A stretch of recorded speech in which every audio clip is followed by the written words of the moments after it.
So thank you very much for having me, Father Steve. I really am looking forward to this journey with you, these next 3 evenings, this journey to encounter with Jesus, maybe a fresh encounter for many of us, maybe a first encounter for some.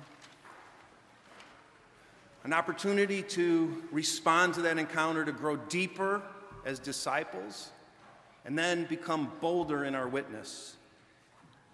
And in preparation for that and for this morning, I spent a little bit of time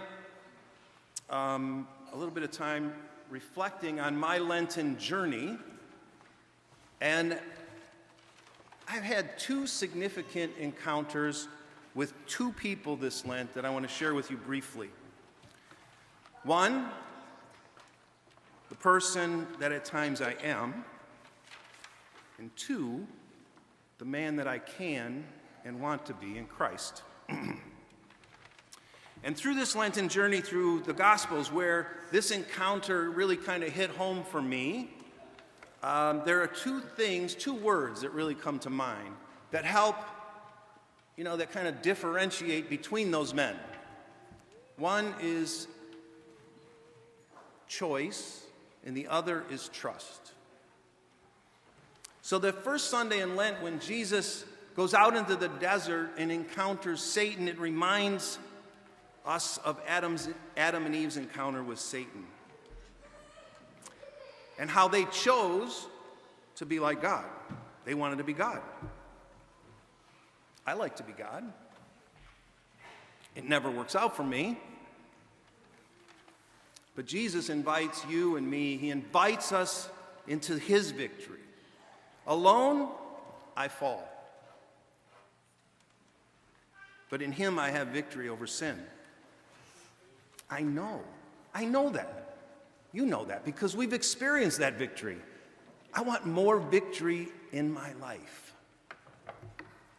And that second Sunday in Lent, I climbed the Mount of Transfiguration with Peter, James, and John. And I was swept up in the transfiguration of Jesus like they were. I've had those moments in my life. I'm sure you've had them. And they're incredible. They're awesome. I want more of a transfigured life. I want to be more that man I want to be and can be in Christ than the one I sometimes am. And on the Mount of Transfiguration, the Father says, he tells me how I can do that. He says, listen to him. And that third Sunday in Lent, through the Samaritan woman at the well, I'm reminded of my trips to the wells that never satisfy. And I keep going back to those wells. The well of success, the well of having to be right, the well of instant gratification. And like the Samaritan woman at the well, Jesus meets me there. He's willing to meet me at those wells of those life-draining, life-sucking wells, inviting me instead to drink deeply from the living water that he offers. And the more often I choose grace, I become the man that I desire to be, the man I long to be, the man that I can be in Christ. And then last Sunday, we meet the man born blind. Man, can I be blind? Blind to my self-righteous attitude, judging others from this seat of superiority. And in that, failing to offer mercy to those who need it. And Jesus comes along and he heals my blindness. He reminds me of the mercy that he's lavished on me. And that's how he heals my blindness. And then with this new vision he gives me, I can rise above the hurt and even sometimes my justifiable anger to become a man of mercy.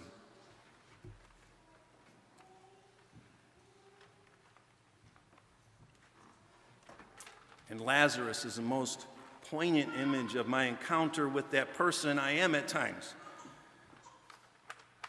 Does anybody know what the name Lazarus means? You do? Good man. Were you at last night's homily? No, I'm kidding. I'm joking. I'm sorry.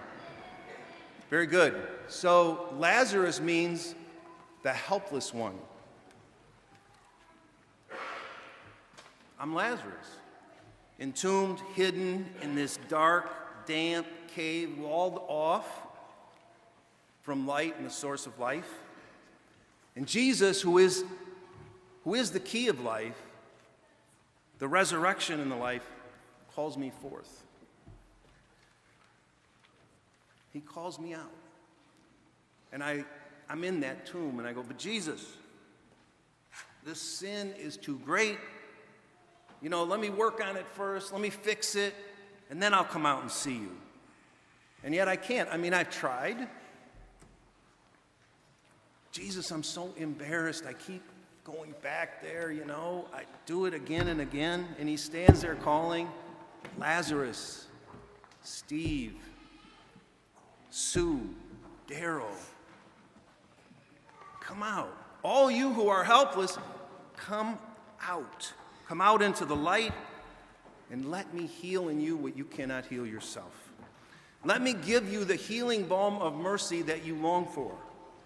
Let me raise you up to be the new person that you want to be, the person I created you to be. Choose to trust. Choose to trust in his love and in his mercy. And it's a choice that we have to make to come out of that dark, damp place, that empty cave. Do you guys, anybody follow Pope Francis? Do y'all follow his tweets? I like Pope. I follow him on Twitter. If you don't, check him out. But yesterday he tweeted this. He said, even in the hardest and most disturbing moments, the Lord's mercy and goodness are greater. We need to choose and we need to trust. I know that we're, this whole time of Lent, during Holy Week, there's lots of opportunities for the Sacrament of Reconciliation, and Father Steve's arranged to have the Sacrament of Reconciliation here Wednesday at St. Pat's. He's going to talk more about that in a minute. But I encourage you to come and let the Lord heal you in that one place, that one particular place where you need healing. Have you guys, do you remember the movie, The Passion of the Christ, Mel Gibson's Passion of the Christ? How many remember that? It was quite some time ago. If you haven't seen it, I encourage you to. It was about 13, 14 years ago. And at the parish I was assigned, a lot of us went to see it, and then we talked about it for a couple weeks. And I remember coming into the office one day, we're talking about the movie, and there's this woman in the office, holy woman, beautiful woman. She asked this question, she said, what part of that wasn't enough for you?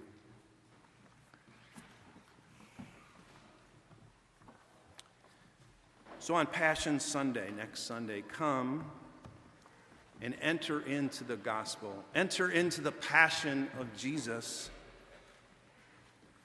and believe that what he did was enough to heal you. Come and hear the mercy, the forgiving words of God through the Sacrament of Reconciliation, and believe it's enough.